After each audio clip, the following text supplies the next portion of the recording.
Magandang araw po ulit sa inyo lahat. Ako po ulit si Doc Arky De Leon, the Dental Architect. At ang pag-usapan natin ngayon ay kung paano pagdikit-dikitin ng naghiwa-hiwalay ng ngipin or paano pagbatiin ang mga nag-away-away ng ngipin.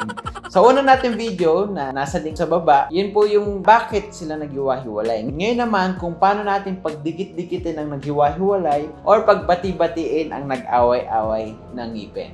Una-una, bakit natin kailangan pagdikit-dikitin ang ngipin? Una-una, mas madaling magdumi ang hiwa-hiwalay ng ngipin. Kasi nga, mas maraming surface, mas madaling kumapit ang mga tartar. Pangalawa is madali din siya magkatinga. Mas madaling magsingit ng pagkain pag hiwa-hiwalay ang ngipin. Pangatlo, mas mahina ang ngipin pag walang katabi. Pag dikit-dikit kasi sila, nagsusuportahan ng mga ngipin. Problema, pag hiwa-hiwalay sila, walang suporta ang nag-iisang ngipin, pwedeng tumama dito, gumalaw dito, gumalaw.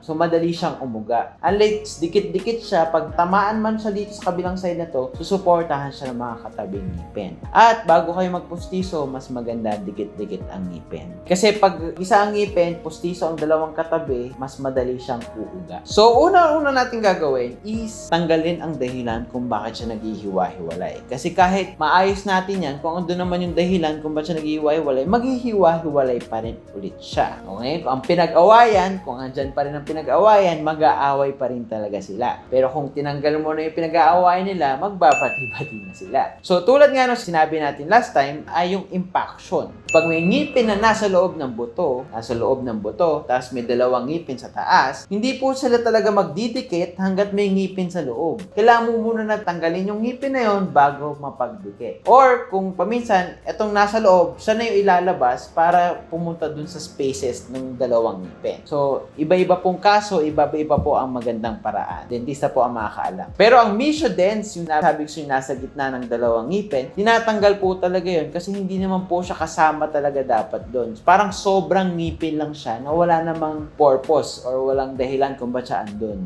Pangalawa, yung mga kinaugulian, tulad ng thumbsuck. Kahit ma-braces mo yan, kahit mapagdikit-dikit mo ang ngipin, kung lagi pa rin siya nagtatamsak, itutulak pa rin niya ulit yung ngipin palayo, maghihiwa-hiwalay pa rin siya. So yung mga tongue thrusting or lip biting, yung ganyan ang ganyan, forward yung ngipin, magiging Bugs Bunny na hiwa-hiwalay din po. So, para mabago po yung mga kaugalian ito, meron po tayong susunod na video para po dyan kung paano mapapatigil ang mga bata sa paggawa ng mga ganitong bagay. Pagdating naman po sa night grinding, tulad ng pagnuya sa gabi, pwede po natin pasuotin ng night guard. Ang night guard po kasi, imbis na ngipin ang napupudpod, yung night guard ang napupudpod. Susunod naman po ay ang frenum. Sinasabi siya yung dahilan kung ba't naghiwalay-walay ngipin dahil masyadong makapal at mababa ang attachment ng frenum. Kaya paminsan po ginagawa namin dito is frenectomy. Ang frenectomy ay tatanggalin namin or hihiwaan namin yung frenum para hindi na siya dumikit sa labi. Kasi habang nakadikit siya sa labi, bawat galaw ng labi, kakapal yung gilagid, maghihiwalay yung ngipin. Pero pag hiniwa na po natin yan, hindi na po ulit maghihiwalay yung dalawang ngipin. Pero hindi ibig sabihin na tinanggal na po natin ang frenum, magdidikit na siya. Kailangan pa rin po natin gawa ng paraan yung pagdikit po nila. So, ang frenum, tinatanggal natin pag magbe-braces. Kasi pag braces, dinikit mo siya gamit ng braces, pero dahil makapal pa rin siya, andun pa rin yung attachment,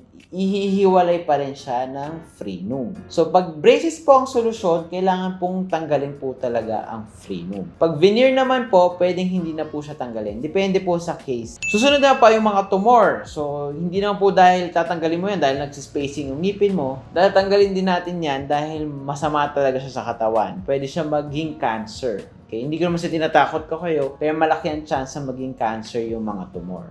So, kailangan natin nagpapa-x-ray tayo twice a year or once a year para lang makita kung walang nabubuong tumor sa ating panga. So, ngayon naman, natanggal na natin yung dahilan. Ngayon naman po, paano natin pagdidikitin? Ang pinakamadalas sinasuggest ng mga dentist ay ang braces. Kasi ang braces is natural. Meaning, wala tayong babawasan sa ngipin, wala tayong idadagdag sa ngipin. Naturally, didikit lang natin siya. Kasi yun naman po ang purpose ng braces is ayusin ang posisyon ng ngipin.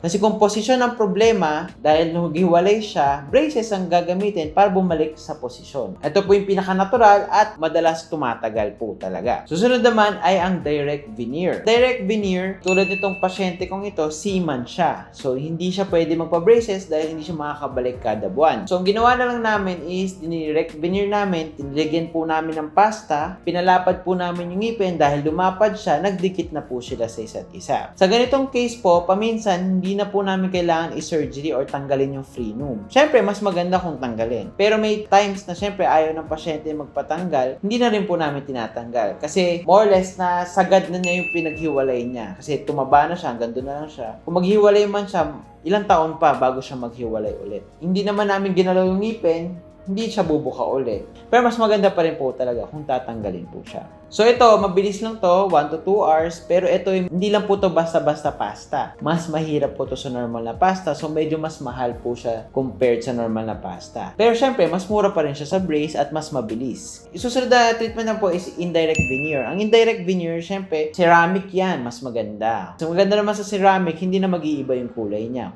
Pang susunod naman po is yung crown. Tulad ng mga cases na bruxism, yung ngumunguya sa gabi. Ito po, pag nagka-spaces dahil sa pagnguya, dahil lumiit na yung ngipin, hindi mo na po ito pwedeng i-braces. Kasi pag binraces mo, lalong liliit tingnan yung ngipin. Dahil pud na nga sa taas, tapos pinagdikit nyo pa, lalong liliit. So ito po, kailangan natin ibalik yung dating forma ng ngipin para magdikit-dikit po siya ulit. Pag veneer po dito, paminsan medyo mahina, madali pong matanggal. Kaya pamadalas po, crown ang ginagamit po pagka ganito na ang sitwasyon. Pag sobrang pud-pud na ng ngipin. So after naman natin pagdikit-dikitin yung ngipin, kailangan pakasalan na nila yung isa't isa. Meaning, huwag na sila mag-away-away ulit. Hindi na sila maghihiwa-hiwalay ulit. Pag nag-braces po kayo, kailangan nyo mag-retainer talaga.